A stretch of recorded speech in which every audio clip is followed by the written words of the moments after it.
১৯৬৯ সালে Neil Armstrong এর সেই ঐতিহাসিক পদচারণা, অ্যাপোলো 11 মুন ল্যান্ডিং মানব সভ্যতাকে পৌঁছে দিয়েছিল এক নতুন উচ্চতায়।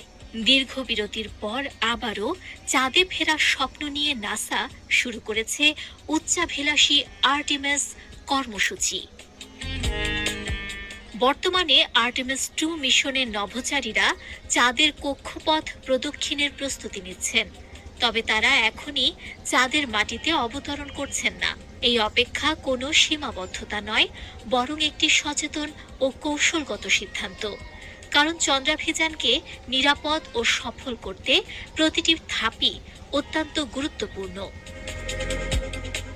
এই মিশনের মূল লক্ষ্য হল মহাকাশযান ওরিয়নের সক্ষমতা যাচাই করা, যেমন মহাকাশে দীর্ঘ সময় টিকে থাকার ক্ষমতা,